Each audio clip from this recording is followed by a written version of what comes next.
Okay, on behalf of Ravindra Psychotherapy Research Institute Trust, I welcome you all to today's August gathering. Initially, we'll start the program with our prayer. So I'm requesting all of you, please close your hands for the prayer.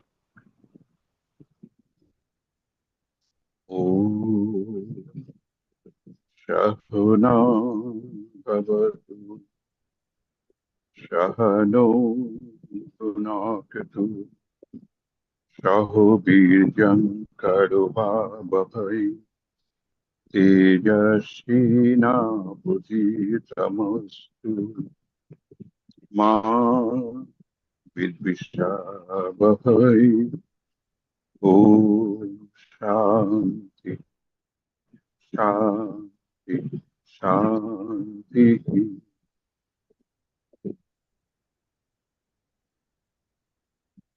So now I am handing over the program to Farah. So I am making Farah as the host, and the whole program will be managed by the Farah is our program coordinator. Okay, Farah, now you present academic activities of our institute. Okay, sir. Good morning, everyone. So now we will move to the next segment of the program, which is a brief presentation of the on RPRIT. Let me share my screen. In this presentation, I will share the vision, activities, and academic initiatives of the RPRIT. This will help everyone understand the work that RPRIT is doing in the field of psychology, training, and research. Let me share my screen.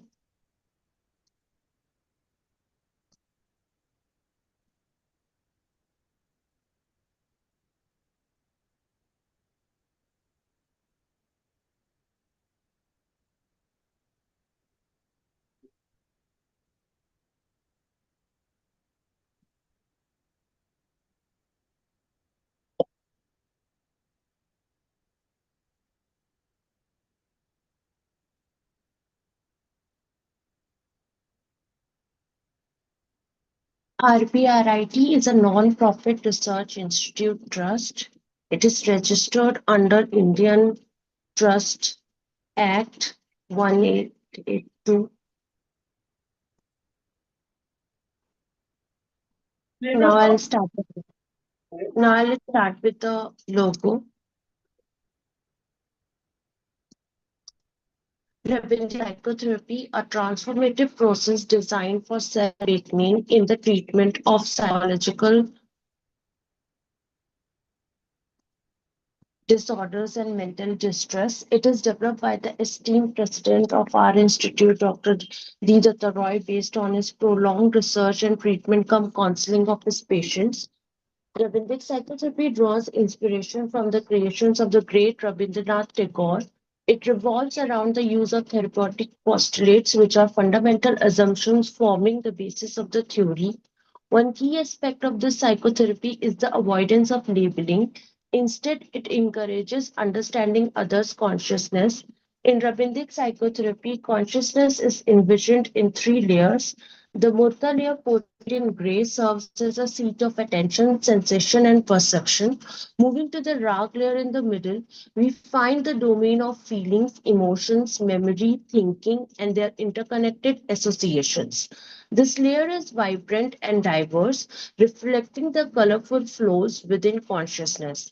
Finally, the innermost layer, portrait in white, represents harmony with surroundings, aesthetics, and the path to creativity and innovation. This unique approach offers a profound understanding of the self and others. Rabindra's Psychotherapy of Research Institute Trust logo is a symbol representing the transformative power of self-awareness. Tamsoma Jyotikamaya means exploring the truth by removing the error, which is a psychometric approach. Ra- Rabindic Psychotherapy Research Institute Trust was established on 1st July 2018. RPRIT carries out researches in academic field and to promote the study and dissemination of knowledge of Rabindic psychotherapy. Research-based teaching is the philosophy of RPRIT. RPRIT created syllabus based on students' needs. It is functioning as pan-India. Indians from different parts of the country join RPRIT courses every year. Both internal and external faculties are teaching here. The trust has more than 500 students. RPRIT launches offline study center at Sri Ram Grand City, Grand Vanya by Pon Nagar rail station, and RPIT has received its GST number also. The Academic Council of Rabindic Psychotherapy Research Institute Trust plays an important role in academic activities and research. The council is comprised of chairman, secretary, and members having more than 10 years teaching and administrative experiences. General body members include Dr. Devdulal Datta Roy, Mr. Deepta Majumdar, Dr. Rama Manna, Dr. Subrata Basak, Dr. Sitanshu Khatwa. Members are Dr. Devdulal Datta Roy, Dr. Rituparna Basak, Dr. Subir Nag, Dr. Parijita Biswas, Dr. Sushmita Mukhopadhyay, Dr. Ishita Chatterjee, Dr. Subrata Saha. In 2025, RPRIT successfully conducted 7 academic skills development and training programs with a total of 44 students enrolled. These programs focused on behavioral economics, machine learning in psychology, data science and aligned sciences, social science data analysis for policy research using base R script, foundation of school psychology, 60 hours online training on fundamental statistics with R script and Jamovi, with mentorship support provided by 3 mentors, a 4 months online certificate course on introduction to parenting for early childhood, and a 6 months online training on foundation of applied psychometrics using Jamovi and RStudio. In 2025, RPIT conducted 4 research internship programs for undergraduate and postgraduate students, supported by structured paid mentorship. A research internship in career counseling was offered to ICFAI University, Tripura, with 38 students enrolled, guided by 3 mentors. The rank-based data science using Excel internship was conducted separately for Maharaja Manindra Chandra College as a 60-hour program. 8 students enrolled, supported by 1 mentor, and for Haldia Institution as a 120-hour program, 38 students enrolled, supported by 3 mentors. In addition, a paid research internship in industrial safety psychology was offered to postgraduate students with a psychology background, with 3 interns enrolled. With a total of 131 students enrolled in 2025, 100 technical reports submitted by students, including 4 anecdotal reports and support for 3 projects on data analysis and PhD research. RPIT continues to foster research and academic excellence. As a registered vendor of Tata Power, RPIT has developed a research collaboration involving the creation of the safety consciousness scale and the conduct of psychometric assessments for worker classification with respect to safety consciousness for Haldia, Jojobera, TPNODL, and PPGCL, with 2 assessment reports submitted. RPIT psychometric safety training approach emphasizes worker categorization, cost effective training, and safety culture development, and has been successfully implemented in Haldia, West Bengal, and Jharkhand, with participation from more than 1,000 workers across Odisha, Uttar Pradesh, Jharkhand, Gujarat, Maharashtra, Tripura, and West Bengal. RPIT also published paper in 2025, including musical aptitude and cognitive growth, a culturally rooted assessment framework based on Rabindra Sangeet in International Journal of Music and Performing Arts by Gargi Datta, revisiting rank-based data in social sciences, insights from percentile transformation in updates by Dr. Devdulal Datta Roy, and value preferences among adolescents, a study of path and goal-oriented Rabindic values in mind and society by Farah Ahmed and Dr. Devdulal Datta Roy. Before moving ahead, I would like to briefly introduce our president, Dr. Devdulal Datta Roy. He's a psychologist whose work is whose work spans psychology, statistics, and data science, with a strong focus on integrating quantitative methods into behavioral research. He has served as the head of the Psychology Research Unit at the Indian Statistical Institute, Kolkata, where he contributed significantly to interdisciplinary research combining psychology with statistical analysis. His work focuses on areas like psychometric, rank based data analysis, and the application of AI and data science in social science research. He has also authored books on statistics and R programming, aiming to make analytical tools as accessible to students and researchers. He is also the founder of RPRIT, where he is developing the framework of Rabindra's psychotherapy by integrating Tagore's philosophical ideas with modern psychological science. He is a member of the American Psychological Association, holds an ORCID researcher identification number, and is a registered researcher on ResearchGate, reflecting his activity with the global research community. His continuous efforts in AI integrated research and training are reflected in the programs we are offering today. These are the glimpses of our RPRIT newsletter through which we regularly share our academic activities and achievements. This is our January, February, and March newsletter in which uh, community development, community reach programs, RPRIT updates, academic engagements, RPRIT Sunday webinars, academic visits, knowledge feature, national recognition, academic recognition, and professional training initiative. Today's programs will begin with the 115th Sunday webinar. The focal theme of today's webinar is gender bias and ethical challenges in AI-generated performance evaluation systems. The session will be chaired by Stephen S., Assistant Professor of Department of Psychology at Christ University, and the lecture will be delivered by Saraswati, founder and CEO of AIOU, who will serve as a speaker for this session with Vishal Goel and Stephen Sir. Through this webinar, we aim to explore the emerging ethical concerns and gender-related biases that may arise in AI-assisted performance evaluation systems and to reflect on the need for responsible and human-centered use of artificial intelligence in organizational context. Following the completion of the webinar, we will proceed with the online certificate distribution ceremony for participants who successfully completed the 6 months online training on Foundation of Applied Psychometrics with Jamovi and RStudio conducted by RPRIT. During this segment, certificates will be formally shared with the trainees in recognition of their participation and completion of the training program. Our academic assistant of this course, Ashmita Dev, will facilitate the distribution of the certificates and share them with the participants after the webinar session. Thank you everyone for listening about it. Now we come to the welcome address. For the welcome address, we are honored to have Dr. Devdulal Datta Roy, who has been guiding the academic and research activities of RPRIT. His ideas and leaderships have played an important role in shaping the institute and its growth. With great respect, I now request Dr. Devdulal Datta Roy to kindly deliver the welcome address.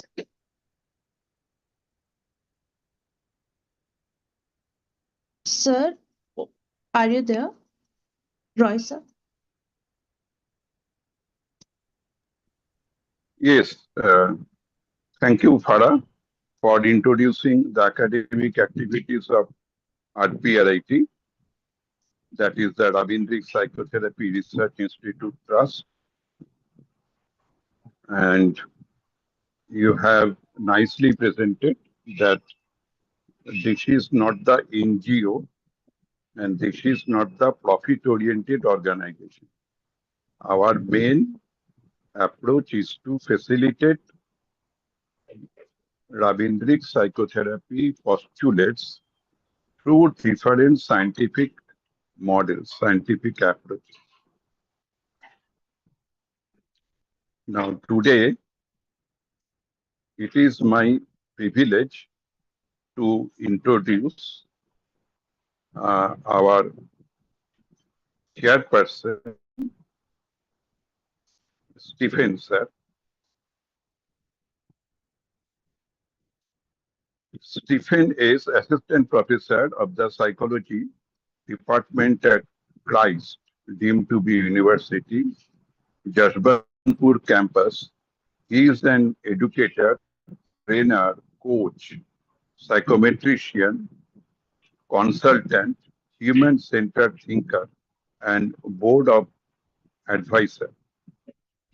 His areas of interest are training and development, sports psychology, career psychology, positive psychology, stress management, and ethical use of prompting in psychology. He is certified in the trainer, and is also a Lumina Spark accredited practitioner specializing in stress management. He has been certified in professional development coaching, including happiness, life, spiritual coaching, forgiveness, and career coaching. He is internationally certified as an outboard trainer and experiential trainer, designing and facilitation skills by Life Academy and International Institute for Professional Excellence, Canada. He has developed a, and got patent for a new integrated model on the carbon framework for team dynamics for enhanced collaboration and performance. He has conducted several training programs as a master trainer for learner-centered teaching styles, trainer for soft skills, leadership, and personal and professional skills for school teachers, university professors, employees, leaders, and mid-level managers in hospitality and manufacturing companies. He has worked on training consultancy projects like Toetshu, Karnataka Milk Federation, Air Force School, ESI Hospital, and IIT. Also part of the board of advisors for the companies AIOE, FJSL Academy to build their business in knowledge building and client management. So, based upon the today's topic, uh, before introducing the speaker, I like to share some of my thoughts about the today's topic. Many people think artificial intelligence is completely intelligent and unbiased. But in reality, artificial intelligence learns from human data, and human society itself contains gender stereotypes and inequalities. As a result, AI may unknowingly absorb those biases. Gender discrimination on Facebook is often subtle. It may appear through jokes, sarcasm, stereotype, or unequal expectations rather than direct abusive language. For example, statements like good girls should stay at home may look normal to AI, but socially they reflect gender bias. Another problem is context. AI can analyze words, but it cannot fully understand culture, emotions, power relations, or lived experiences. Human beings understand discrimination through social awareness and empathy, whereas AI mainly recognizes statistical language patterns. AI also struggles with memes, emoji, slang, and coded online language. Sometimes sexist comments are hidden behind humor, making detection more difficult. Therefore, AI moderation systems can miss harmful gender bias even when people easily recognize it. This reminds us that technology alone cannot solve social discrimination. Human ethics, education, and critical thinking are equally important. So, while artificial intelligence is a powerful tool, it still needs responsible human guidance to create a more equal and respectful digital society. Now, keep in mind that AI follows three types of machine learning: supervised, unsupervised, and reinforcement learning. And based upon that, AI is collected large number of data from the web, okay, the social media, etc. So if AI is misguided by the stereotype ideas that is available in the social media, there is a high chance for AI to make the error. So today we will discuss this issue. So I am now requesting our chairperson, Stephen sir, to introduce our speaker. Okay. So we Yes, can sir. start our technical session. Yeah. Thank you so much, Thank you, sir. sir. Thank you for the organization, Rabindranath Psychotherapy organization. So, good morning, everyone. So, today we are living in the time of AI, which is not only a technological innovation, but it's also becoming human part of human life organizations. So, before we invite the speaker, so it's basically, I think, what Sir said. It is learning from the data and trying to identify patterns and solve problems to the context that has been given or prompted, and also makes decisions with minimal human intervention. This is what AI does in the current scenario. And of course, we all know it has come into our hands these days. So, especially organization across industries have increasingly adopted AI because in today's world, this has been driven by large volumes of data, and that helps in making decisions and also increase productivity. Of course, we know AI has been across multiple sectors and industries, specifically healthcare, education, banking, and finance, then marketing, transportation. Now it's also playing a huge role in organizations too. So AI influences in the workforce, especially I want to emphasize on three important factors. One is automation, efficiency, and prediction. So in automations, we find that it is trying to help organization automate repetitive and routine tasks.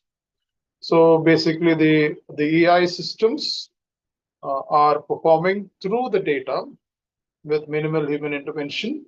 They're trying to automate every tasks. The second factor is efficiency, where we are doing large amounts of informations with uh, humans. Basically, the efficiency improvement, like improving the speed of the work or reduce effort, productivity, and also in help in terms of doing the task in a very precise manner. And the third factor that we see is prediction. AI system analyzes the data and it identifies patterns and also predict future outcomes. Organizations are now using a lot of predictive AI where to do a lot of workflows planning and focus on employee turnover prediction. Then they look at consumer behavior analysis. Then they're looking at marketing forecasting, and they're also looking at performance prediction. So while AI is giving a lot of advantages in automation, efficiency, and predictive, they also something that going around is with the biases within the AI system. Because AI systems are trained to use data. If the data contains inequalities, stereotypes, or discrimination, of course, AI will learn and produce, as Sir said, it will produce the same patterns. And now let's try and understand how this predictive patterns, we have tried to do a study on that, and it's an empirical approach where the technical session will be presented by two people. I would invite Shashwati Bharat, AIOU founder and CEO of AIOU. She's a practicing IO psychologist with almost 15 years of experiences and a board of studies member and an industry expert for Geetham University, and also done her master's in psychology, specialization in industrial psychology and organizational behavior. And her specialization is in HR analytics. And she's done it in IIM Rohtak. And also she's a certified occupational test user from University of Cambridge, and also a life and business coach. Followed by Vishal Goel, who would be continuing after Shashwati Bharat. He's also a consultant and IO psychologist at AIOU, and also UGC NET qualified research fellow with 8 years of industry experiences.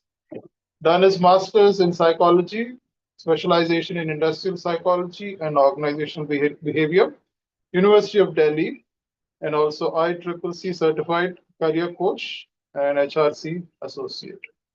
Now I invite Shashwati Bharat and followed by Vishal Goel to present your study, and I will come back later to summarize the work in the end of the session. Over to you, Shashwati. Thank you so much, sir. Thank you, Dr. Dedulal Dr. Roy and Stephen, sir, for the kind and warm invitation.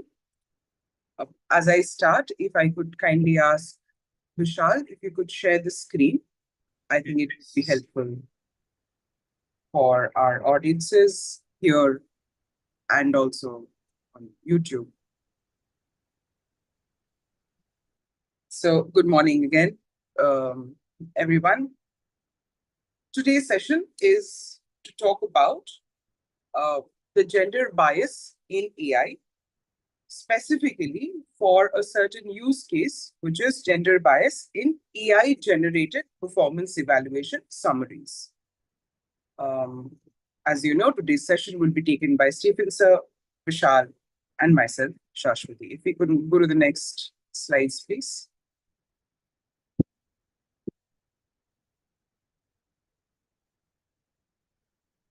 Yes, so this was the introduction. I think we're done. We'll just go to overview. Yes. So to give an overview, as both eminent professors talked about, now how LLMs train, LLM is a large language model. Now large language models have trained based on existing data sets or content that is available on the internet. Of course, there are specialized ways of training, like Sir explained in terms of reinforcement learning. However, most of the training is based on the existing content. Now, when you look at that existing content, those content have all formats, right? Some of them are biased, some of them are sexist, some of them are jokes, they are humors, some of them are actual scientific in nature, some of them are non-scientific nature, they are pop psychology or pseudoscience, however you want to put it. So the entire, everything that we see and that we know of internet and we've built as a civilization has trained what LLMs stand today. Now, what are AI algorithms and is AI really neutral? So algorithms are basically sets of mathematical equations which predict the next best word when asking a question. I'm talking specifically about an LLM use case. So the moment we ask a question, the way LLM functions, it will put up a string of words which logically make sense based on the previous word which was there. And it will take cue or context from what has been asked or the prompt as we know it. Now, as AI starts integrating itself into work, it is in most cases talked about as a neutral agent. That is because it does not have emotions, because it does not have the biases of humans, it is a neutral agent. But our question is it so? Is AI really neutral in nature? As Sir Stephen Sir briefly explained in terms of how AI is currently used in industries and organizations, mostly in HR workflows or human resource workflows. It's used in recruitment, employee engagement, performance evaluation, succession planning, so on and so forth. Any large volume of work that any organization takes up, such as recruitment or such as employee engagement, is typically done via AI today. Now, let's focus on the topic that we chose, which is performance evaluation. What performance evaluation? So performance evaluation, as we all understand, is a HR process which is done either on a monthly, quarterly, or bi-yearly or a yearly basis, depending on organization to organization, which checks the performance of a said employee based on key performance indicators. So whatever the job role is, each job role has certain performance indicators, and the manager evaluates them on those indicators. The idea behind performance evaluation is that you give performance evaluation as a feedback so that one person or the employee knows how they are doing in terms of their work, and also they understand what their strengths are and the areas that they can improve on. From an organizational standpoint, performance evaluation helps the organization understand the kind of people that you have in your organization, the kind of development that you need to do, the kind of succession planning that your organization can have. Succession planning meaning the leaders that will keep coming out. Every organization needs leaders trained within the system to continue the legacy, to carry over the work and experiences learned. And this is the importance of performance evaluation that is there. Now, what are the dangers of AI adoption without proper testing? Now, because the performance evaluation is something that is very key to an organization's success in the short term as well as in the long term, more specifically in the long term, if AI adoption in performance evaluation is not done without proper testing, it can create various kinds of biases. One of the biases being gender bias. Now, what is gender bias? Gender bias, as we know, is when a stereotype favors one gender over another. Typically speaking, in the society that we live in, which is more patriarchal in nature, there is favorism or stereotypes regarding women and men.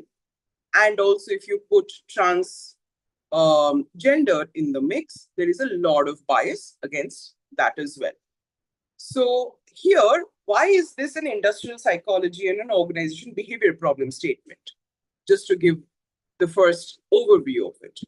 Now, in the last 30 years, a lot of work has gone into training and making a lot of development programs across the world for different organizations, including here in India, on how do you write performance evaluation summaries.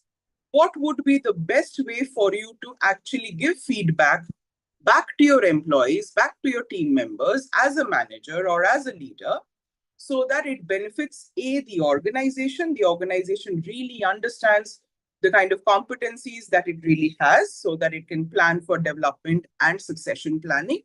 At the same time, it helps the employees or the team members or the team to know exactly where they need to work on or how they need to enhance whatever strengths that they already have. These competencies could be both technical as well as behavioral in nature. So this is the overview from where we started. Now, the entire idea that we had about this study started from this Women's Day, in fact, this year, when another colleague of ours called Sindhu came up with the idea that why don't we check if AI is actually neutral and if there is any form of gender bias, because most people think that AI is neutral. They never ask or never think through the output that AI throws to us if it actually has any form of gender bias. So now, Vishal, if you could go to the next slide. So now, after we did a little bit of research and we read the literature, what we saw was despite a growing literature on algorithmic biases in recruitment and assessment. So for example, we've already found, and research says that there is bias in resume screening and interview scoring, for example, based on gender, based on race. Relatively little empirical attention has been paid to how LLMs generate performance summaries. And if at all, that is influenced by gender-related cues. So for example, if you do tell the LLM that this is a man versus this is a woman, will there be any difference per se? Because we do see that in resume screening, in hiring, etc., etc. So this research directly addresses that gap, offering a systemic multi-study examination of the following research question.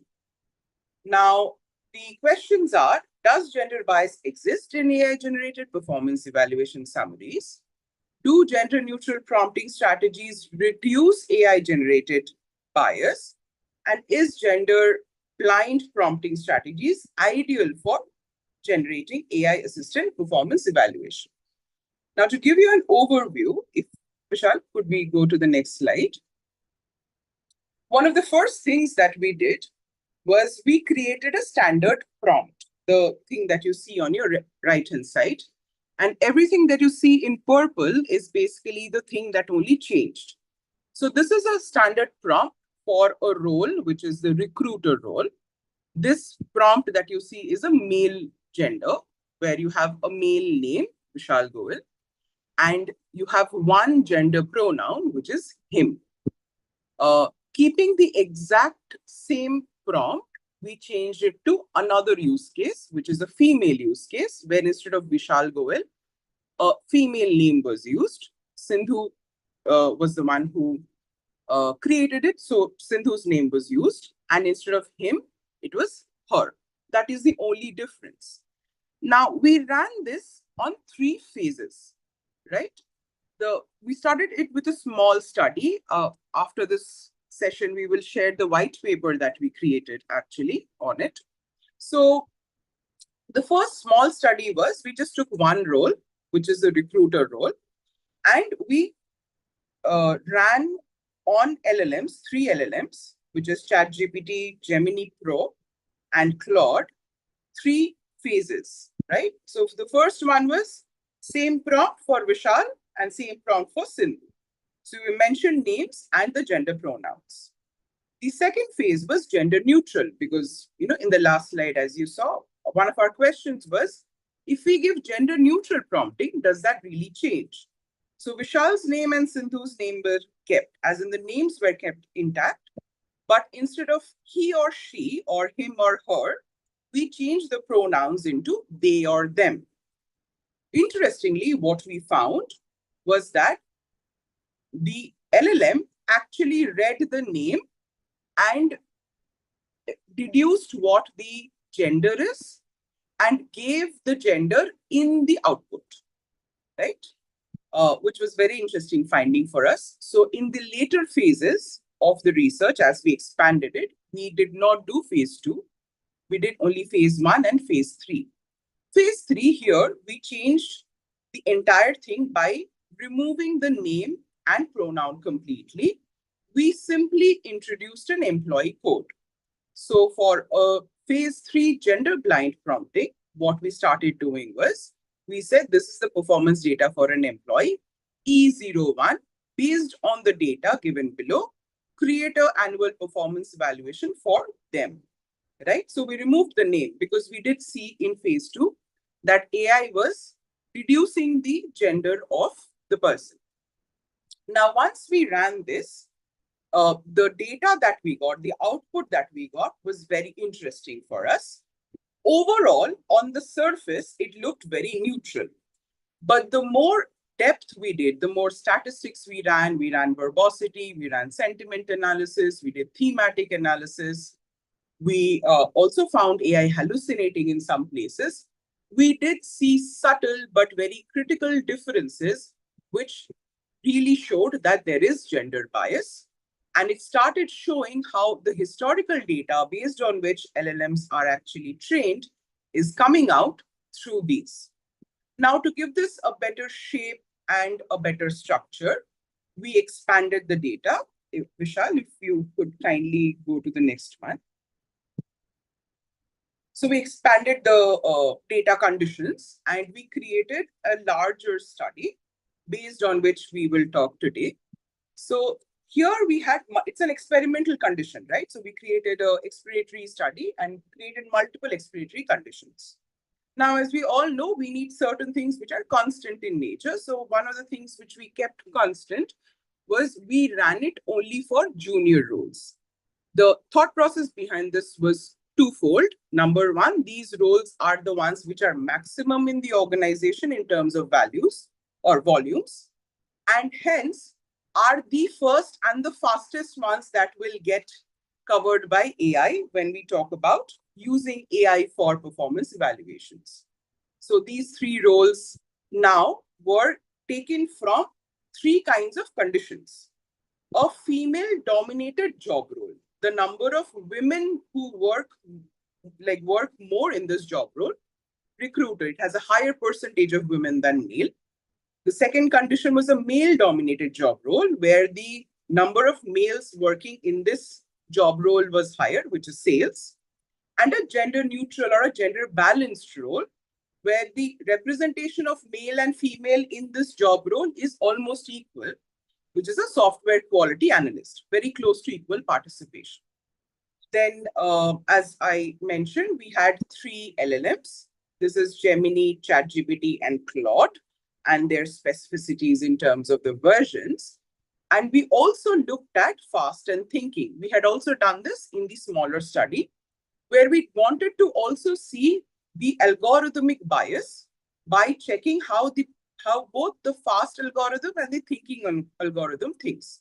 Now, fast algorithm basically means that it is basically talking about AI's output based on whatever it knows. In thinking, there is an additional layer, most importantly done with reinforcement learning, which is a thinking layer, where AI now understands critical thinking, or it understands deductive thinking, inductive thinking. It has those models as well. So was there a difference in terms of output when we checked between these 2 models? And like I said, there were gender Q conditions. One was gender, where there is a presence of the pronoun as well as the name. There is a gender neutral condition, which we discontinued post the first trial, which is for the recruiter. And we had a gender blind condition, where there is an absence of gender pronoun and name, and only an alphanumeric, which is an employee ID, is used along with a they and them pronoun. Now, how does the research look like? Vishal, if you could kindly go to the next slide. Now, this is the more or less the methodology. Now, keeping in mind the time that we have cut it short into a smaller section of the study that we have done. So the first step was prompt creation, where we identified one role. Then we did the trial design. We wanted to check how we want to do the trials. We extended the research into replicating the same trial. So same prompt, everything is the same, only the job role changed. the 3 job roles: male dominated, female dominated, and gender balanced.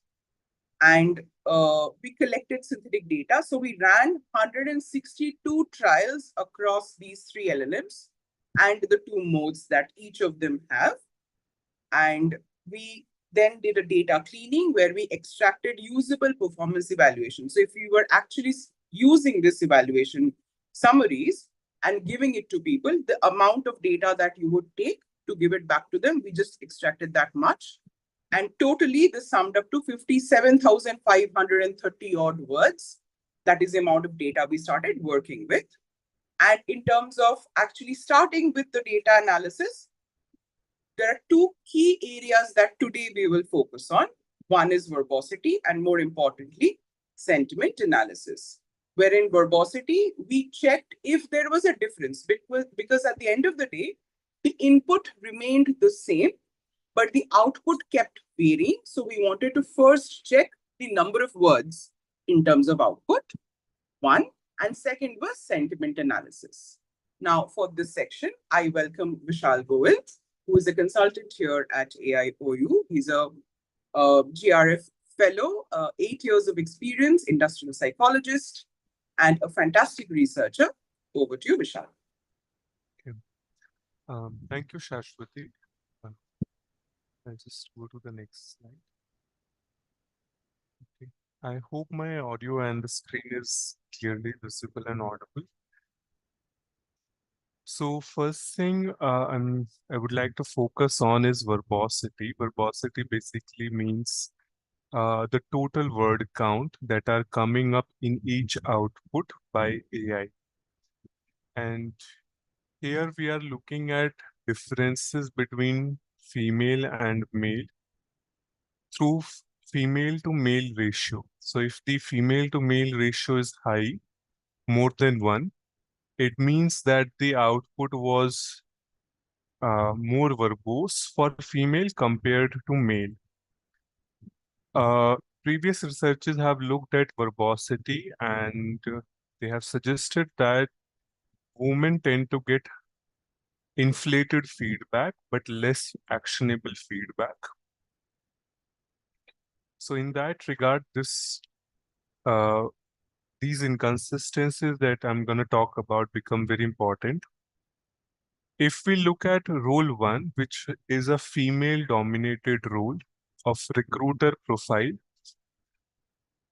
it has a slightly higher verbose for female, and the role 2, which is a male dominated profile career, which is sales representative role,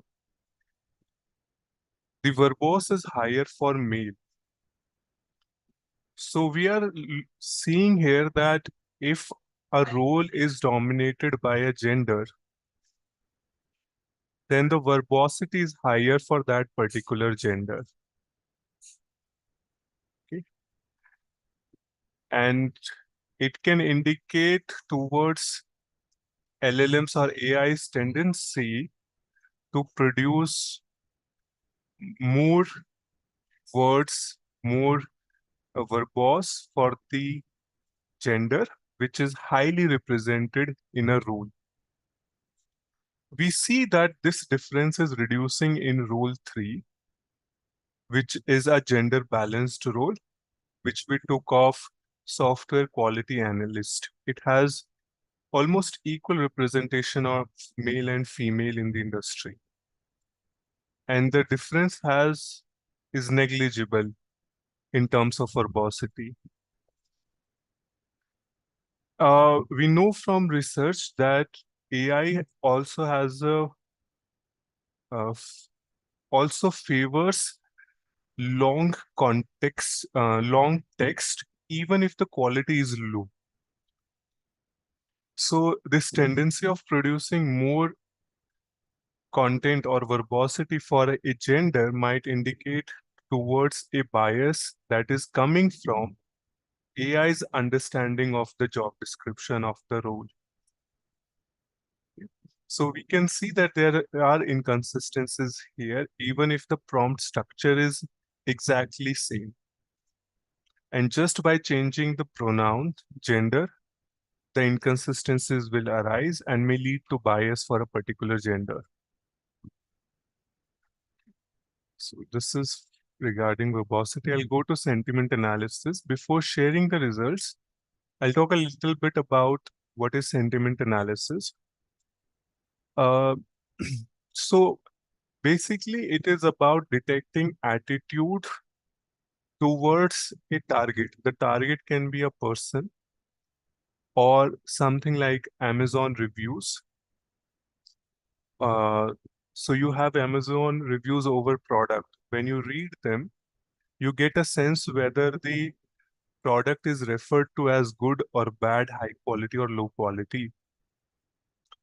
So Amazon also uses sentiment analysis to provide you with those insights. So it is a very good established way of looking at large amount of text and deduce from there if the overall sentiment, overall attitude, overall disposition towards the target, towards the person or the product is favorable or unfavorable. Is it pleasant or unpleasant? Is it positive or negative? So it represents an attitude of someone, of a holder, towards someone, towards a target, which can be a product or a person. And it can be of different types. The sentiment can be positive, negative, neutral. Yes, and sentiment analysis can be done sentence-wise on each sentence and for the whole text, for the whole document as well. Some examples of sentiment analysis would be if questions arises like in when we predict election outcomes, if this candidate is preferred or that that is a sentiment analysis in itself as well. On Amazon and Flipkart, you see which kind of products people prefer. So that is also sentiment analysis done using LLM technology. That is a more sophisticated technology. Or you go to watch a movie and then you review it. That is also a, and if you take a lot of reviews from people and you collectively analyze them, that would be kind of sentiment analysis as well. We conducted sentiment analysis on our data using Vader sentiment analysis tool, which is publicly available. And we used Python programming in Microsoft Visual Studio to conduct that Vader analysis.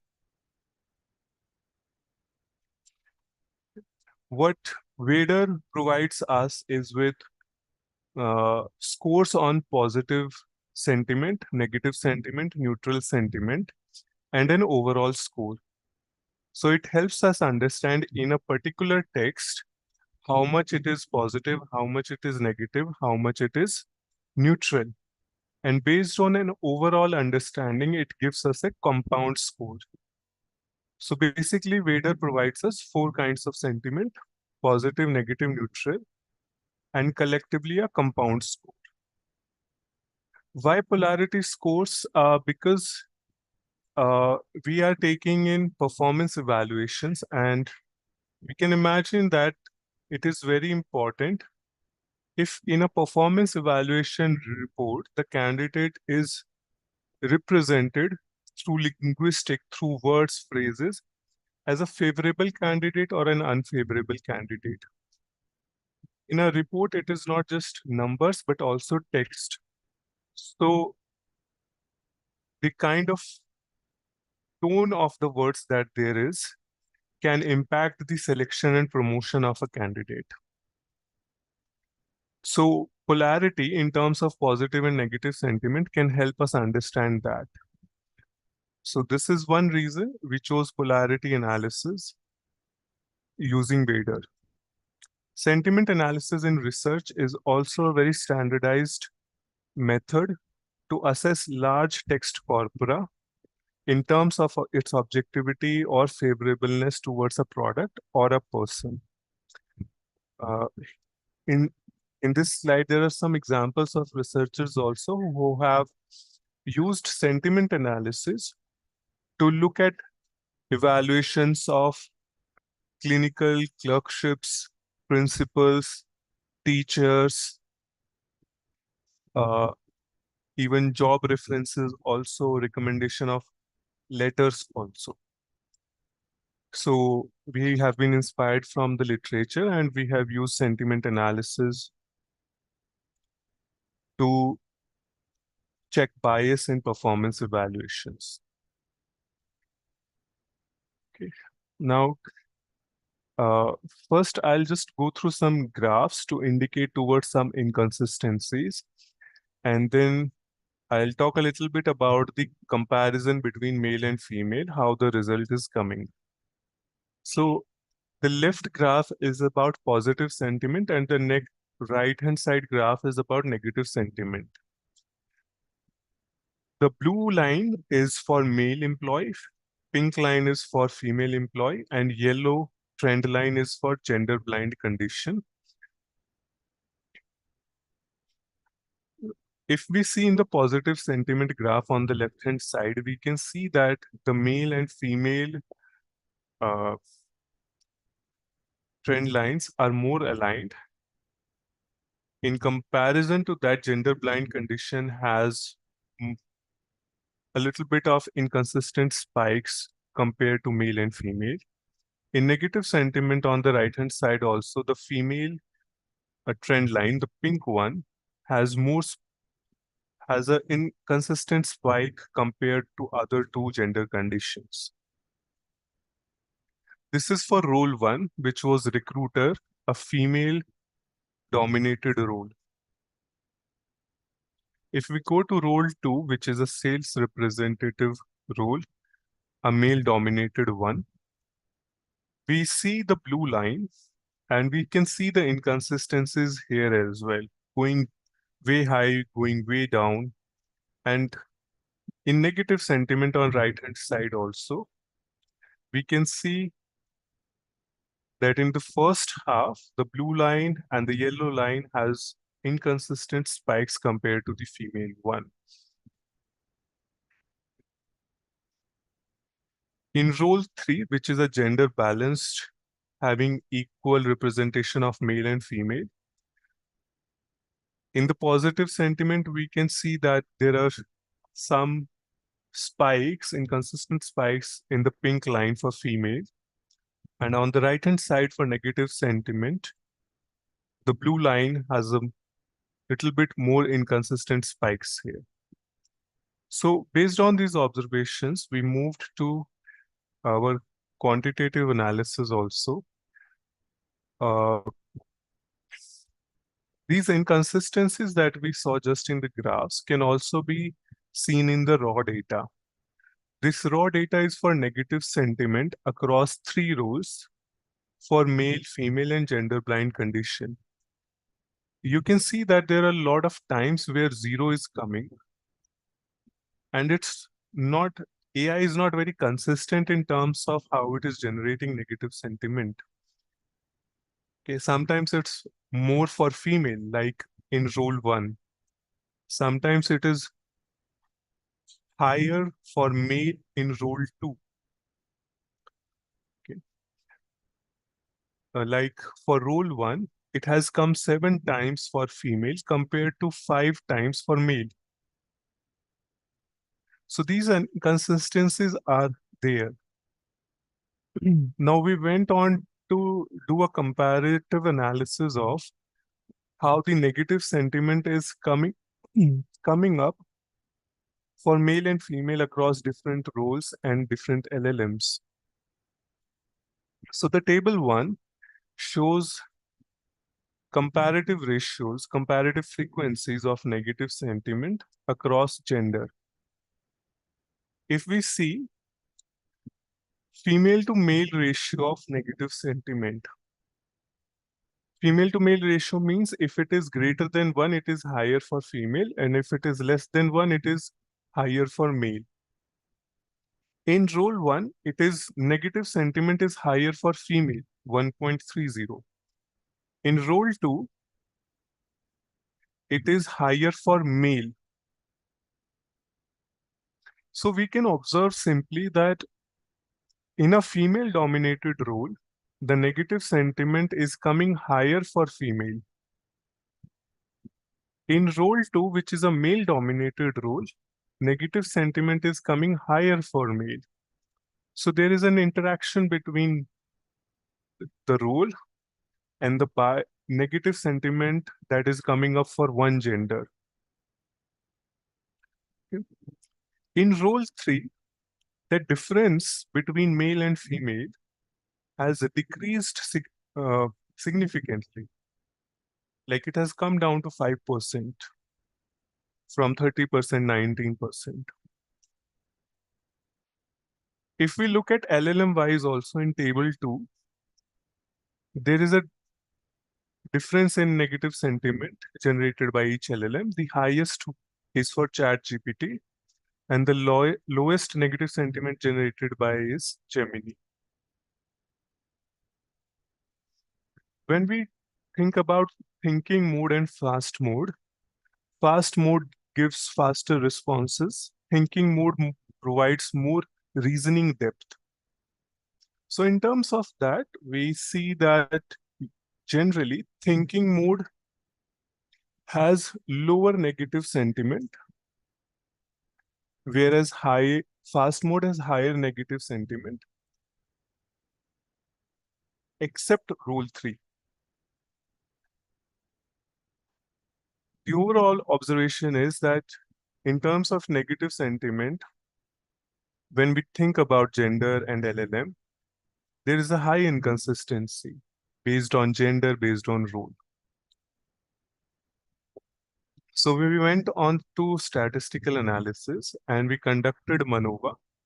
Our 4 variables, independent variables here were job role. We had 3 job roles. LLM, we had 3 LLMs.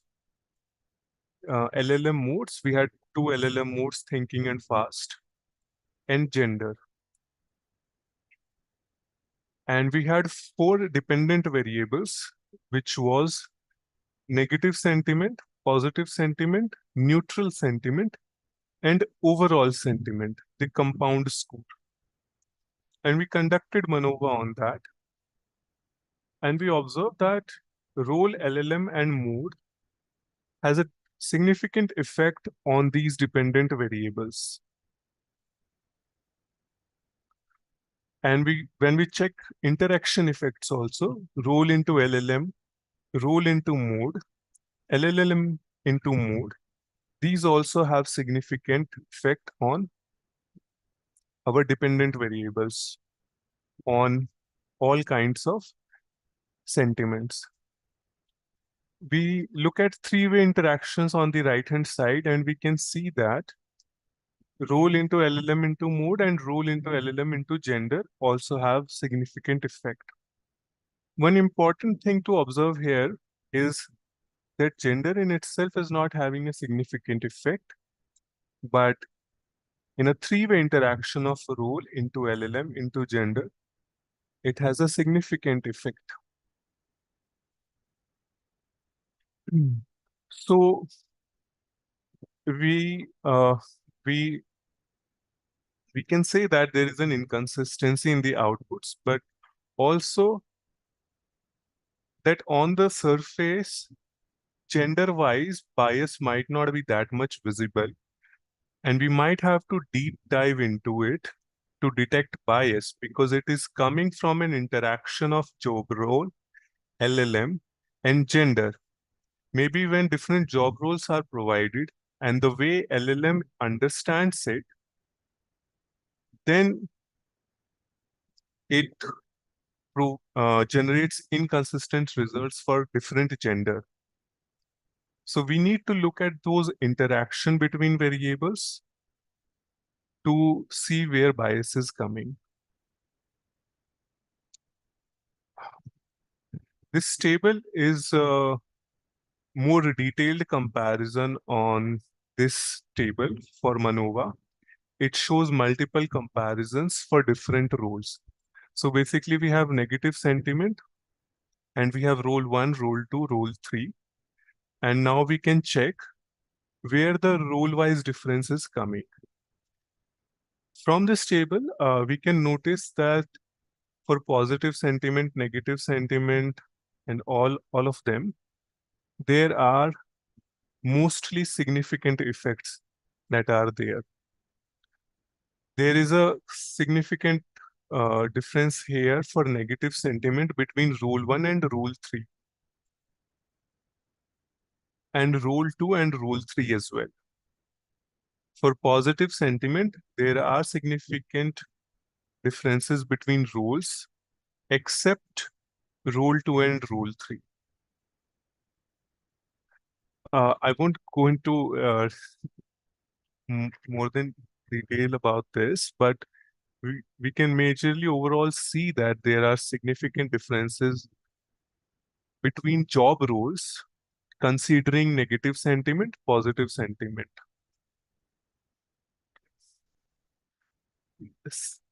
This table is similar to the last one. It shows multiple comparisons for LLM. So what are the differences between different LLMs in terms of negative sentiment, positive sentiment? So in this also, most of the cases have significant effects, significant differences. Like for negative sentiment, we have differences between ChatGPT and Gemini, Claude and Gemini. For positive sentiment across all the LLMs, neutral sentiment across all the LLMs. For overall sentiment, we have differences between ChatGPT and Claude, and Gemini and Claude. So that is there. 1 second, I'll go next. So yes, that is it. I'll just want to summarize here before going next, that all of these analysis and results show that there are consistencies in the AI output given for different gender based on which LLM it is, which job role it is, which LLM mode it is, whether it is thinking or fast mode. So there are inconsistencies based on all those variables. Okay. With that, I would like to invite Shashwati to provide inferences and conclusions on this. Thank you so much, Vishal, for that.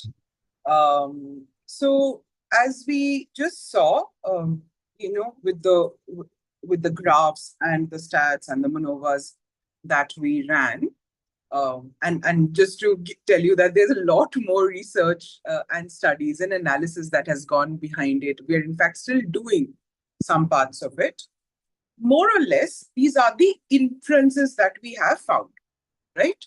Now, the first thing that we definitely know is inconsistency in AI output for the same input for verbosity and sentiment. Despite giving the same set of inputs to the AI in terms of prompt being exactly the same, the output starts varying the moment that a different name comes of a different gender or a different gender pronoun comes. Even when neither gender comes or pronoun comes, even when we are giving E001, even there we are seeing slight inconsistencies. Now, when we look at automation as one of the first things where Stephen Sir talked about, automation is done so that the output is efficient, consistent, and has a standardized quality. Now, given that is the condition of automation, this current experiment that we have conducted shows that AI outputs right now are inconsistent. That is, it is not giving us a standard output. The second is inconsistencies in between LLM modes across all 3 LLMs. This was a known factor, but now with all the data that we have, we are also able to see what are the differences between fast mode and thinking mode. what is happening is in certain cases, thinking mode is showing more negative sentiment. And in certain cases, fast mode is showing more negative sentiment. Because again, there is no consistency or no logic per se behind it. We have to say that all the outputs generated by all three LLMs and both the modes are inconsistent in nature. The third thing is LLM has a tendency to favor one gender over another in a gender dominated role. Now, with the use cases that we had, where we had the three roles, recruiter role, which is female dominated, sales role, which is male dominated, and software quality analyst role, which is gender balanced, what we saw is higher negative sentiment for women in women dominated role, which is the recruiter role, higher negative sentiment for male in male dominated role. It's as if AI, with its own understanding of the role, is putting one gender on a higher pedestal of expectation than the other by throwing more negative sentiment at them because, come on, it is your job role industry. You should be able to do this better. Something on those lines. And the other interesting thing is the difference of average negative sentiment between male and female is reduced in a gender balance or a gender, I think the spelling is wrong here, Vishal. But anyway, in the gender balanced job role, right? Where what we see is the moment it is a software quality analyst, that's the role that we took, where the representation of the genders are equal 50%, we are seeing that the average negative sentiment is not as high as male or female or not as low as male or female. It is somewhere right in the middle of those two conditions. Maybe 4 and 5, you can take it, Vishal. The gender blind condition and Yes. the LLMs. Yes. So we have noticed this that in gender blind condition, the differences are in most cases reducing. So in role 1 and role 3, we have noticed that as well, that the difference between male and female in terms of negative sentiment is reducing. And it's a good sign because if we can establish that, it shows that the gender blinding strategy could be effective in the case of AI as well, as it has been used in the industry in last decades also. So what we have seen is that when we use a gender blind condition, mostly the values in terms of negative sentiment are lying midway between the values for female and male conditions. So it's kind of taking a moderate scale. Additionally, gender is significant, but not just in itself. It is interacting with the job description, with the job role that is being provided to the AI. And if we need to detect bias in AI outputs, we need to look at the interaction of role and gender also. We can't just look at one variable. As we have seen that gender, through the interaction with LLM, modes, job roles, there the bias is more clear, more significant. So yes, this would be our inferences from the study. I think for the, yes. Yes. Yeah, it's okay, Vishal. You can go ahead. Thank you so much. I think we can move on with Stephen, sir. Yes, so for providing a closure to this, I would like to Stephen, sir, to summarize.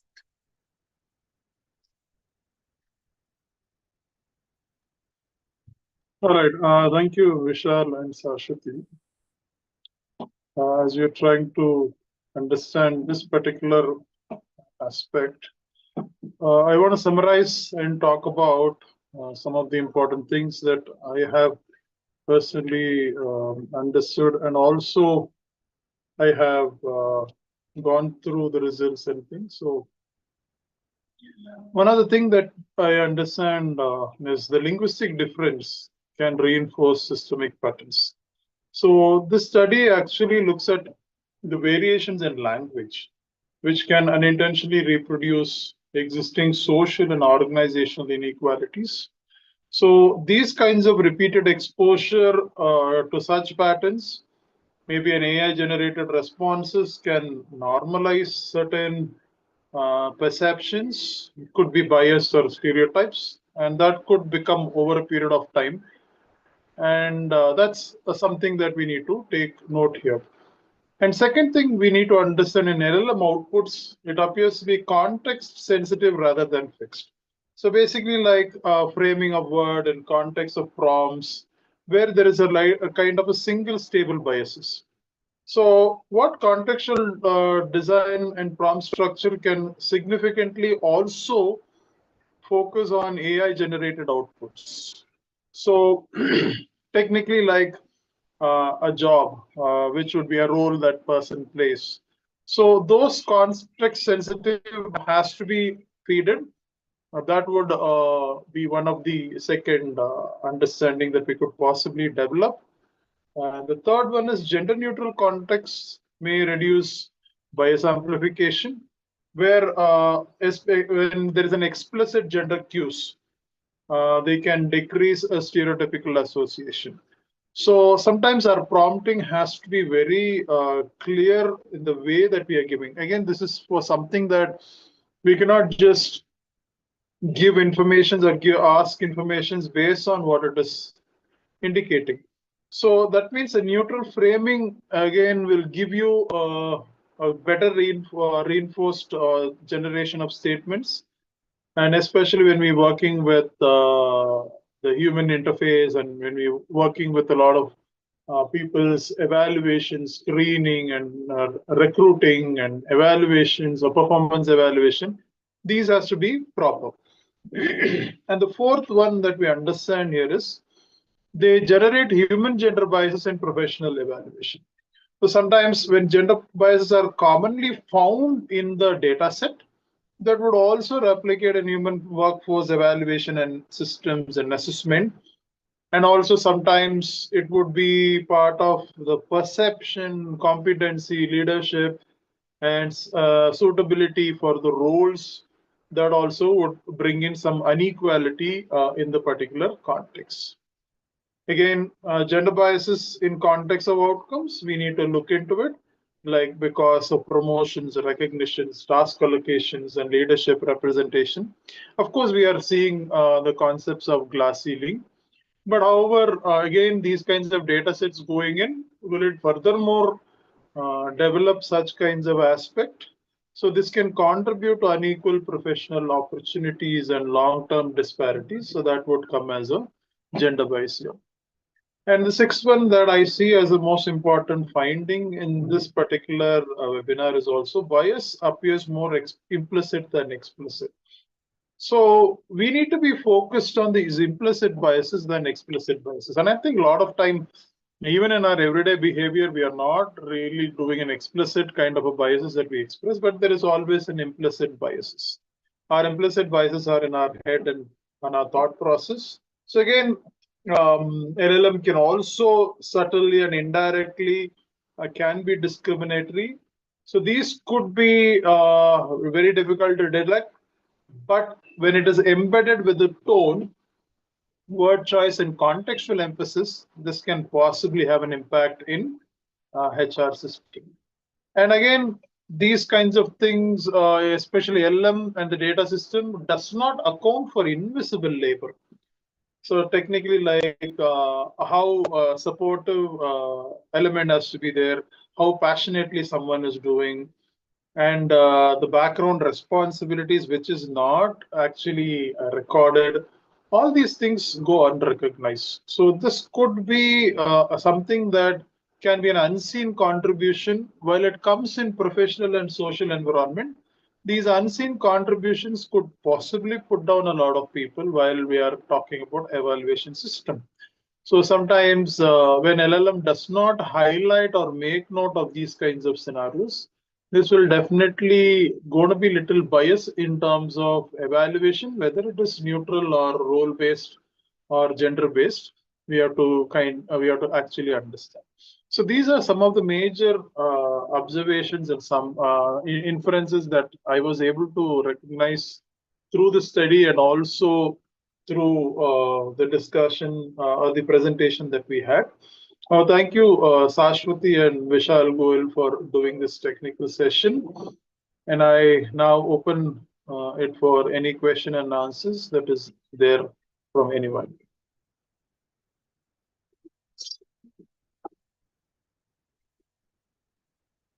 Okay, thank you, Shashwati and Vishal and Stephen said. I like to know what is the independent variable and what is the dependent variable in your research.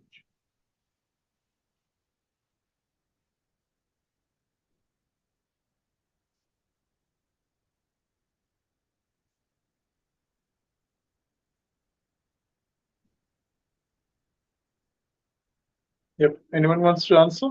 Vishal or Sashwati?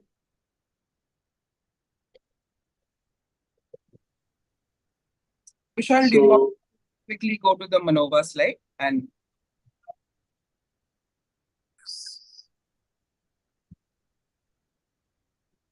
yes. Could you help answer that? Yes. So we are considering role LLM mode and gender as our independent variables, and negative, positive, neutral, and overall sentiment as dependent variable. Okay, now my question is, so what will be the algorithm to solve this problem based upon your data, whatever the things you have written? Another thing, that is your independent variable. So that should be the categorized data.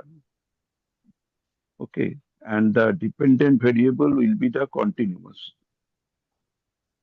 theoretically. Okay. Now you tell me, because we have written the negative, positive, neutral, so they are basically your independent variable. Am I correct? And the role, LLM and mode, they are your dependent variable or it is independent variable? Other way around. Other way.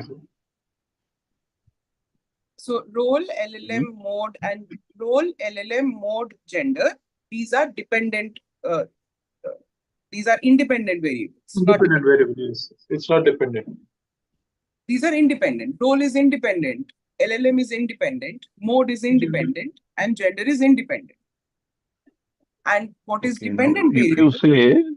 if you say, then you have written effect. So effect will be your dependent variable. And independent variable will be your negative, positive, and neutral statement. Because we have written effect. Effect is the dependent variable. But you are telling that is the effect is your independent variable.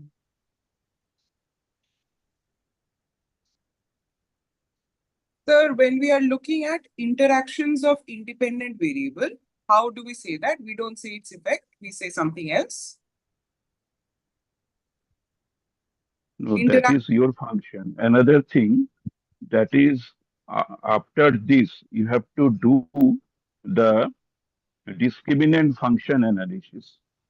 Discriminant function. When you find out the MANOVA, this is significant, whatever your approach, you have to show the discriminant function analysis. And based upon that, you can tell, that is, what is the percentage of corrected, or there you will find out the confusion matrix, and based upon that you can make some conclusion. Only based upon the MANOVA you cannot make the conclusion. Correct. We agree to that. This is not the entire piece of the analysis, and we will definitely run discriminant. And be careful about your independent and dependent variables. That part is vital. Okay. Sometimes it is independent, sometimes it is dependent. That cannot be. It is based upon your model. Another thing, that is why you are thinking the negative, positive, and neutral. Why not negative, neutral, positive? Because if you have the scaling properties, so minus to plus or plus to minus, and the middle will be the neutral. So what is the scaling properties for your, is it a scale or it is the nominal? It is a scale, sir. It We is- agree. Yeah, we will make that change. It is negative, neutral, and positive. 2 overall. No, if it is a scale, so whether it has the metric property or it is the non-metric property. It has a metric property. So Vishal, I think it is -1, 0, and +1, right? 0 to 1 for negative, positive, neutral. So negative is then So what? In then, terms of then it will be non-metric. So whatever Vishal is telling, that is a non-metric, 0 and 1.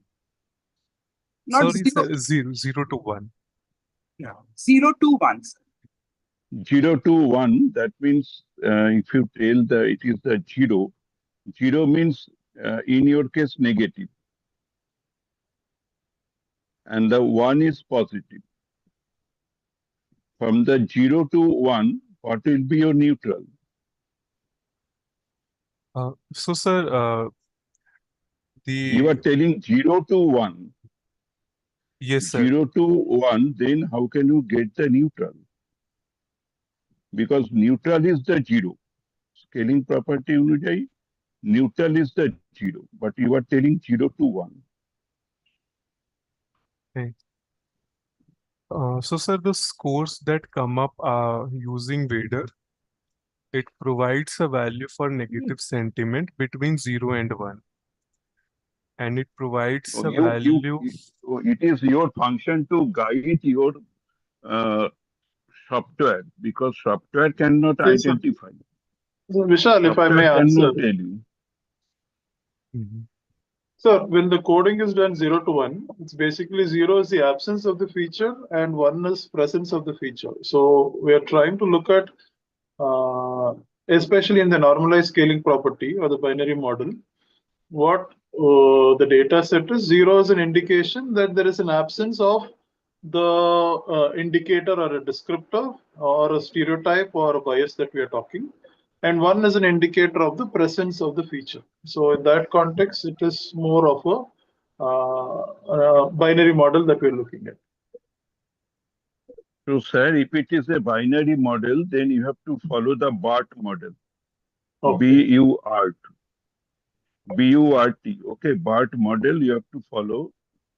Then the model will be different. Because if it is a 0, 1, that means it does not have any metric property. So that is No, the main problem. I don't think it is a binary model, sir. If I may, Vishal, if you can help us with in Vadar, the scores that you get, could you give us the scale of the score? You have a scale, right? Yes. Yes. I Okay, don't have please you in. think about it. Please you think about it, because this is my observation that we have written. It is effect. And here also you have written role interacted with LLM, and also the mode. You have written many things. Okay, so It will be not be- careful about the property of your variable. Sure, sir. Scaling property of your variable is most important part. Okay, when you want to use the MANOVA, then you have to If you find out the MANOVA is significant, then you have to do the that discriminant function analysis. And if it is a binary, then you can do the logistic regression. Sure, sir. Mhm. And sir, Okay, to so answer be your careful about it. yes, and to answer your algorithmic question, right? You asked, Mm, then what is the algorithm? So in the at least the study that we have conducted, we have found that in the gender blind condition where we are not mentioning name and we are not mentioning any pronoun, so we are just simply giving an employee code, we are seeing that the effects, not in these terms, or rather the gender biases which are coming out, we have seen that a lot more in our thematic analysis. In fact, that is giving us a more neutral response where neither the so the AI output is neither favoring male or female because it simply does not have the data to favor. So the output is becoming much more standardized. It is sticking a lot more to the data that has been given in the input. We are, however, seeing when we are given the gender within terms of either the name or the gender pronoun of his, her, whichever it is, AI is actually starting to hallucinate just by virtue of a gender being present. So from an algorithmic perspective, or rather a prompt perspective, we recommend following a structure where the user does not give name and gender pronouns and uses something like an employee ID or a code. This format is a format that has been used before as well when softwares are created or software-led psychometric assessments are created, mostly from there, where a blind layer is put so that there is no form of bias or input of bias given when writing an output. So the same format has been used here as well. okay, so please do check whatever my suggestion I have Yes, given. yes, sir. We will So please definitely do check check. and let you know. Thank you so much for pointing that out. Because AI is guided by the stereotype, the psychological theory, that is the stereotype, uh, and whatever the comments we are following, that is the stereotype ideas. AI is guided by the stereotype ideas. So AI is if we guided by can stereotype. control the, Right. if we can control the stereotype, then it is possible. Because whatever the model you are doing, that is the basically the supervisory learning. Rabindranath Tagore has given importance on the unsupervisory learning. Okay. Right. Right. So Tagore's approach is very much important in your research. You may think about it. Unsupervisory learning, that is the Rabindranath Tagore's approach of machine learning that I have understood. But sir, because Okay. of unsupervised learning, there is so much bias, no, sir? So we will have to have a human. Okay, no, unsupervised learning, there is lot of the information you can accumulate, and then you can get the pattern. So that pattern recognition, that is important in case of the machine learning. And when you are able to recognize the pattern, then you can find out the predictability. What Stephen Sir has pointed out repeatedly, predictability. Correct. So when you are talking about the performance evaluation, that is your predicted variable. So you have to identify what is your predictor and what is your predicted variable. Okay. Sure, sir. Okay, so this is very nice. You have presented. Now we have another session and in front of the Stephen Sir. That is very vital part because we want to give the certificate in front of Professor Stephen Sir. So I am requesting Ushmita. Ushmita is the academic assistant of our course. Uh, so Ushmita, Yes, are sir. you here? Yes, sir. So, would you like to present the certificate? Yes, sir. So then you will be the host. So Uh, I'm requesting who is the host sir, now. please, So please you hand over sir, to please make Smita. Farah ma'am the host. Yes.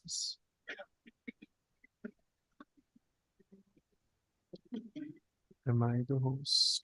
Oops. Vishal is the host. So Vishal, Ye- please you ye- make Osmita Yes, sir. or the Farah Uh, as the host. Sir, I have made Farah Farah ma'am as host. the host. Yes. Yes, thank you. Thank you, Vishal, sir. Okay. Thank you. Um, So as we move on to the certificate distribution ceremony of our 6 months applied psychometrics course, I would just like to briefly talk about this course before moving on. So this course was designed to bridge the gap between the theoretical knowledge and the practical data application that exists. And the course was equipped so as our learners have the essential skills in test construction, psychometric evaluation, and statistical analysis using tools like Jamovi and R. Over the past few months, our participants have shown immense dedication, effort, and commitment to mastering the various nuances of data analysis, psychological measurement, including reliability checks, etc. So today we have an opportunity to celebrate their hard work and the successful completion of the program. We have a few participants of our course joining us in this program as well. We have Jolly ma'am, we have Rima ma'am, and we have Shamasri ma'am. Can we please first showcase the certificate for Rima ma'am, please?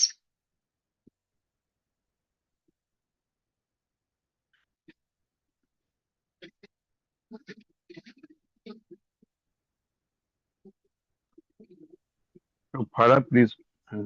Okay. Rima ma'am, congratulations on Rima, congratulations.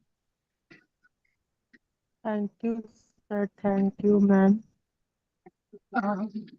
would you like to say anything about this course? May I speak in Bengali, ma'am?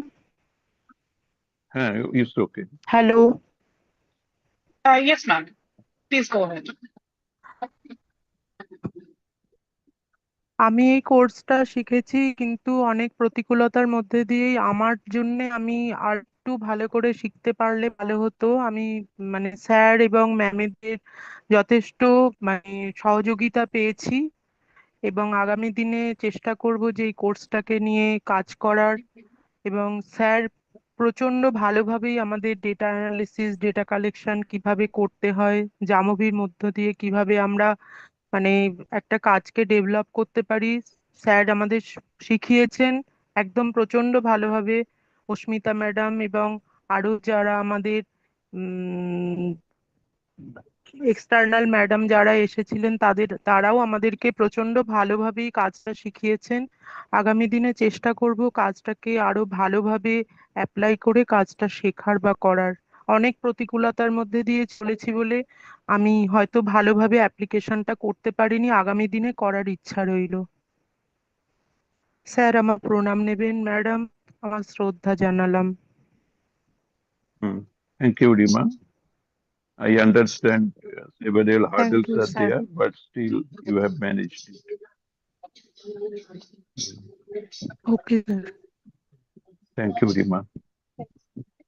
Thank you, Rima ma'am. Thank you, sir. Thank you, ma'am. Next, can we have Jolly ma'am's certificate, please?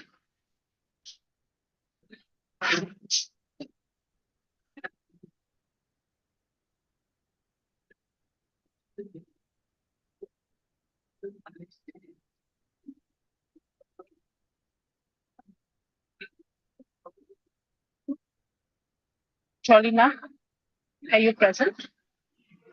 Yes, ma'am. Congratulations, ma'am, on successfully completing the course. Would you please like to say a few words? Thank you, ma'am. Thank you, sir. Without sirs and you and Farah ma'am and others speakers are there also. So without the help of all of you, I can't do this. I got lots of supports from you and sir and other officers also. I'm very happy to join these sessions and learn lot of things which will help me in my PhD, completing PhD. Thanks a lot, sir and ma'am. Thank you so much. Okay, Thank you, Jolly ma'am. congratulations, Jolly. Thank you, sir. Definitely, it Thank will you, help sir. for your PPHD program. It can be Thank you. considered as the PPHD program. Thank you. Thank you. Lastly, can we please have Shamasri ma'am's certificate, please?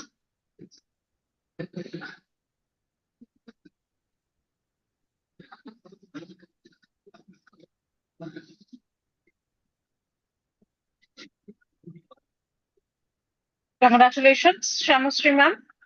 Are you present here?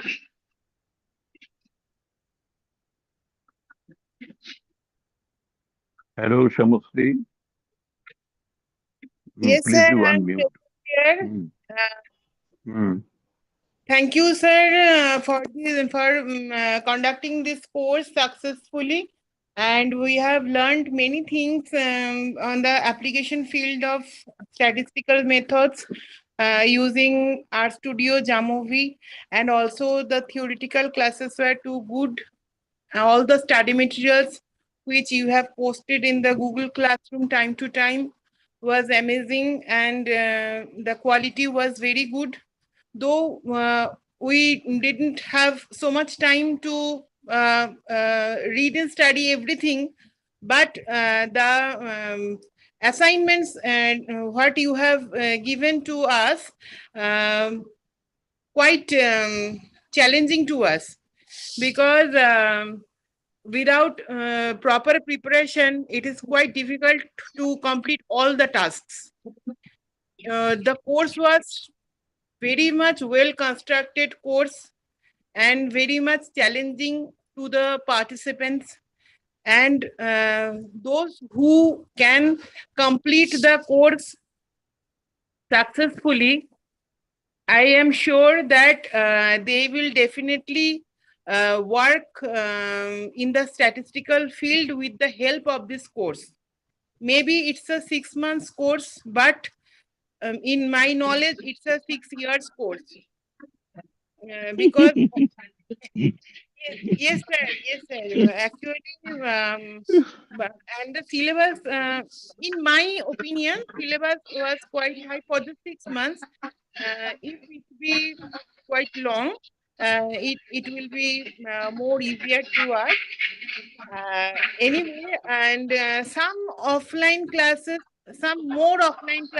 we needed, because in online there is some problem. I think all of our participants will agree with me. Otherwise, all the madam, all the and you, sir, and especially I will mention Ashmita ma'am, very, very good teacher and very sound knowledge. She helped us in all aspects. Even whenever it's come to difficulty in complete the tasks, we called Smita ma'am and she helped anyway. So we are grateful to all of you, sir. And definitely, I'll start working this course and the application of this course with my college students and try to do some quality work. Thank you, sir. Okay, thank you. Congratulations. You Sir, have sir, nicely I want covered to, our course. sir, Mm, I want to tell something. Sir, What? আমি শ্যামশ্রীর সাথে একমত. We need few offline classes, practical classes for Jamovi and our studio, sir. Please, if you arrange. Okay, definitely. I will try because if it is a offline, then automatically registration fee will be more. To reduce the Sir, it's registration fee, okay. I want to follow. We will. I think Samosri will. Samosri and I am agreed with that.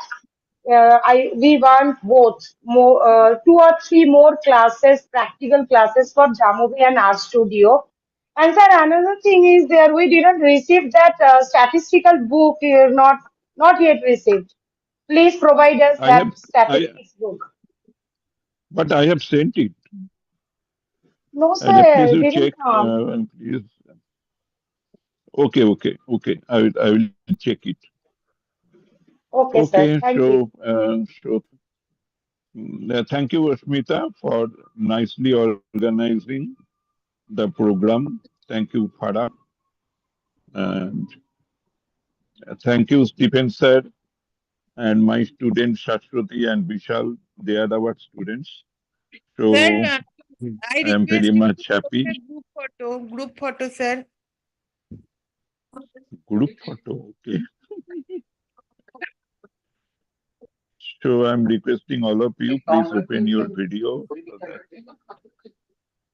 possibly I do not know who will capture it.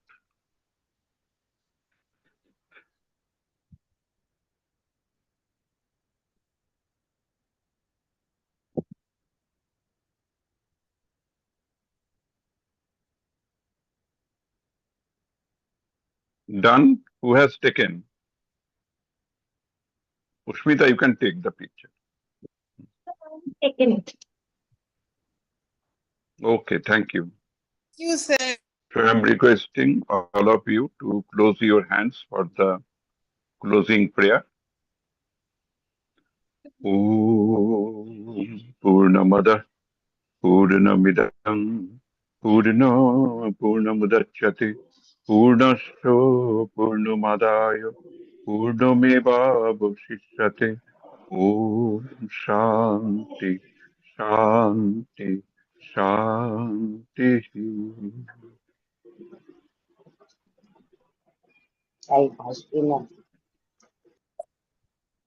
Thank you, sir, for inviting us. It was our pleasure. Your Shashwati Guru, and please you try to follow Yes, the thank you for that characteristics of effect your size. variables. Yes, the effect Always size. thinking about do not use Python or randomly or SPSS. Whatever the softwares are available, do not use them randomly. Okay. Always study the variable thoroughly. Develop the model. Develop the hypothesis. After that, you test the model. Okay. You have not shown your hypothesis, so be careful about it. Sure, sir. Okay. We will absolutely be careful. Yes. Thank you so much for that. So, Farah, please you close the session.